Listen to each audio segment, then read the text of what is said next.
কৰিলে 68 আৰু 69 তেওঁ প্ৰায় জীৱনৰ অন্তিম ফাললৈ গতি কৰিছিল আৰু গতি কৰাৰ লগে লগে এই শিল্পী সত্তাটো আপোনালোকে লক্ষ্য কৰিব এখন বিয়াৰ চিঠিত তেখেতে পিছফালে লিখিছিল এই মোৰ জীৱন নাটৰ শেষ ৰাগিনী কল্যাণ শৰ্মা পিছদিনা মৃত্যু হ'ব ৰাতিলৈ মৃত্যু হ'ব 19 জুনত তেওঁ লিখিছিল যে এই মোৰ জীৱন নাটৰ শেষ ৰাগিনী কল্যাণ শৰ্মা কাৰণ আমি কল্যাণ শৰ্মা নহলে কেতিয়াও ভাওনাখন শেষ নহয় গতিকে তেওঁ জীৱন নাটৰ শেষ ৰাগিনী বুলি কৈছে আৰু সেই গীতটো লিখিছিল কেতিয়া জীৱনৰ মৃত্যুৰ কেইঘণ্টামানৰ আগত এনেকুৱা প্ৰচণ্ড প্ৰতিভা এনেকুৱা প্ৰচণ্ড আত্মশক্তি আত্মপ্ৰেৰণা খুব লাভ কৰিছিল আৰু লিখিছিল আৰু সেই গীতটো লিখি পেলাই কৈছিল এজন ব্যক্তিক মাতি কৈছিল দধি মহন্তক মাতি আনি কৈছিল যে এই গীতটো ভূপেন হাজৰিকাক দিবি নহয় কেশৱ মহন্তক দিবি কেশৱ মহন্তক তেওঁ কাউৰী বুলি মাতিছিল সেই সময়ত সেই কাউৰী গানটো কেশৱ মহন্তৰ বিখ্যাত হৈছিল ৰেডিঅ'ৰ যোগে সেইকাৰণে তেওঁ কাউৰী বুলি মাতিছিল যে নহয় কাউৰীক দিবি নহয় ভূপেন হাজৰিকাক দিবি ইতিমধ্যে ৰাতি 2টা বজাত 2টা বিশ্বত তেখেতৰ মৃত্যু হ'ল মৃত্যু হোৱাৰ লগে লগে সেই গানটো দধি মহন্তই নি কেশৱ মহন্তক দিলে আৰু কেশৱ মহন্তই ৰাতিৰ ভিতৰতে বাণীবদ্ধ কৰি পিছদিনা যেতিয়া তেওঁ অন্ত্যেষ্টিক্ৰিয়া 20 জুনত সম্পন্ন কৰা হৈছিল সেইদিনা ৰেডিঅ' যোগে সেই গানটো বাজিছিল যে এই মোৰ জীৱন নাটৰ শেষ ৰাগিনী কল্যাণ শৰ্মা যে এনেকুৱা ব্যক্তি যে মৃত্যুৰ কেইঘণ্টামানৰ আগতে এটা কালজয়ী গান ৰখি থৈ যাব পাৰে মৃত্যুৰ কেইঘণ্টামানৰ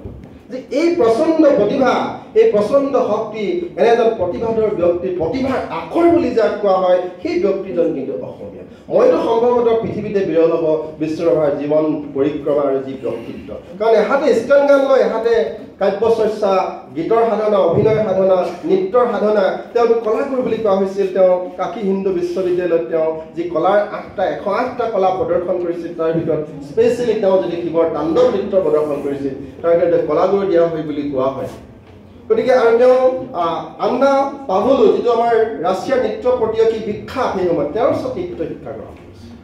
গতিকে এই কোনটো দিশত আপুনি আলোকপাত কৰিব এই ব্যক্তিজনক কিন্তু সেই ব্যক্তিজনৰ এক আত্মজীৱনীখন প্ৰকাশ কৰিবলৈ ধনৰ অভাৱ হৈছিল এইখন সময়ত তেখেতৰ মোহিনী ৰাভাই মানুহৰ দুৱাৰে দুৱাৰে ঘূৰিব লগা হৈছিল বিষ্ণু ৰাভাৰ আত্মজীৱনীখন প্ৰকাশ কৰিবৰ কাৰণে ধনৰ অভাৱত কিমান বৈচিত্ৰ্যময় চাওক এইখন সমাজ যিজন ব্যক্তিক নহলে এতিয়া আমাৰ দিন ৰাতি নোপোৱাই সেই ব্যক্তিজনৰ আত্মজীৱনীখন প্ৰকাশ কৰিবলৈ কিন্তু এইখন সময়ত ধনৰ অভাৱ হৈছে গতিকে আৰু সেইজন ব্যক্তিৰ অন্ত্যেষ্টিক্ৰিয়াত 20 পৰা 25 জন মানুহ হৈছে গতিকে জীৱনকালত পাব লগা একো সন্মানেই নাপালে চৰকাৰে গৰু কঢ়াই বান্ধি তেজপুৰৰ ৰাজপথেৰে চুচৰাই লৈ গৈছিল কিন্তু সেই অনুষ্ঠান সেই ব্যক্তিজনকে আজি আকৌ চৰকাৰ কাৰ্যসূচীৰ পূজনীয় এক অভিন্ন অংগ কৰিব লগা হৈছে কিমান বৈচিত্ৰতা কিমান এটা মানে ঘটনাবহুল পৰিক্ৰমা আপোনালোকে মন কৰক গতিকে এনেকুৱা ধৰণৰ বৈচিত্ৰ্যময় জীৱন পৰিক্ৰমাৰ অধিকাৰী হোৱাটো বৰ সাধাৰণ নহয় অৰ্থাৎ বিষ্ণুপ্ৰসাদ ৰাভাৰ নিচিনা জীৱন অতিবাহিত কৰাটো বৰ উজু নহয় তেওঁ যিটো জীৱন লিড কৰিলে তেওঁ যিটো জীৱন অতিবাহিত কৰিলে সেই জীৱন অতিবাহিত কৰা হয়তো দ্বিতীয়জন অসমীয়া ওলাবনে নোলায় ওলালে কেতিয়া ওলাব সিও এক আমাৰ কাৰণে সাঁথৰ আৰু স্বপ্ন বুলি মই ভাবিছোঁ গতিকে বৰ বেছি দীঘলীয়া নহওঁ আৰু এটা কাৰ্যসূচী সম্ভৱতঃ আপোনালোকৰ আছে গতিকে মই বহু কথা ক'বৰ অৱকাশ আছিল আৰু বহু কথা কম বুলি আহিছিলোঁ তথাপিও সীমিত সময় আৰু সীমিত অধ্যয়নৰ মাজত আপোনালোকৰ মাজত উপস্থিত থাকি এইখিনি মোৰ মনৰ অনুভৱ ৰাভাৰ সম্পৰ্কীয় অনুভৱ ৰাভাৰ বিষয়ে যিমানে গভীৰ অধ্যয়নলৈ যাওঁ মই নিজেই পগলা হৈ যাওঁ যে এজন মানুহ এনেকুৱাও হ'ব পাৰে এজন মানুহ ইমান প্ৰতিভা থাকিব পাৰেনে এজন মানুহে মানুহক ইমান ভাল পাব পাৰেনে এজন মানুহৰ ইমান জাতীয় চেতনা থাকিব পাৰেনে এজন মানুহৰ জাতীয় চেতনা কিমান প্ৰবল আৰু কিমান বিশাল হ'লে আচলতে এনেকুৱা ত্যাগ কৰিব পাৰে কিমান প্ৰবল আৰু বিশাল হ'লে ইমান ত্যাগ কৰাটো সম্ভৱ গতিকে এই তেওঁ যৌৱনৰ কালটো চাওকচোন আপোনালোকে কি ধুনীয়াকৈ কি পৰজন্মৰ শুভ লগনত যদিহে আমাৰ হৈ দেখা তাৰমানে তেওঁ যৌৱনটো পথলৈ যাবলৈ দিয়া নাই শিশু সম্পৰ্কে তেওঁ যিখিনি গীত লিখিছে যৌৱনৰ কাৰণে যিখিনি গীত লিখিছে তেওঁ শিক্ষকৰ কাৰণে যিখিনি গীত লিখিছে কোন শ্ৰেণীৰ কাৰণে তেওঁ গীত লিখা নাই সকলো মানুহৰ কাৰণে সকলো স্তৰৰ কাৰণে তেওঁ গীত লিখি গতিকে এজন দুৰ্দান্ত প্ৰেমিক আছিল দুৰ্দান্ত যোদ্ধা আছিল দুৰ্দান্ত সংগ্ৰামী আছিল এজন সঁচা অৰ্থতে আটাইতকৈ শক্তিশালী অসমীয়া ব্যক্তি আছিল গতিকে এই ব্যক্তিজনৰ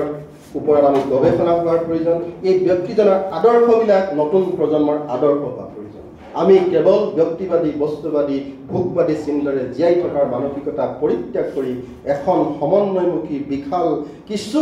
বদান্যতাৰে নিজৰ চিন্তাৰ চেতনাৰে আমাৰ সমাজখনৰ বাবে অকণমান হ'লেও চিন্তা কৰি জীয়াই থকাৰ যদি এখন অসম আমি নিৰ্মাণ কৰিব পাৰোঁ এটা অসমীয়া জাতি নিৰ্মাণ কৰিব পাৰোঁ মই ভাবোঁ তেতিয়াহে এই অসম মুলুকত জন্মগ্ৰহণ কৰা এই ব্যক্তিজনৰ প্ৰকৃত শ্ৰদ্ধাঞ্জলি জন্ম হ'ব ধন্যবাদ চৰকাৰ অৰুণ বৰুৱা ছাৰলৈ তেখেতৰ বহুমূলীয়া ভাষণৰ কাৰণে আন্তৰিক ধন্যবাদ জ্ঞাপন কৰি ইয়াৰ পিছতেই আমাৰ মাজত উপস্থিত থকা সোণাৰী বিধানসভা সমষ্টিৰ মাননীয় বিধায়ক চৰকাৰ শ্ৰীযুত ধৰ্মেশ্বৰ কোঁৱৰ ছাৰক তেখেতৰ বক্তব্য আগবঢ়াবৰ কাৰণে অনুৰোধ জনাইছোঁ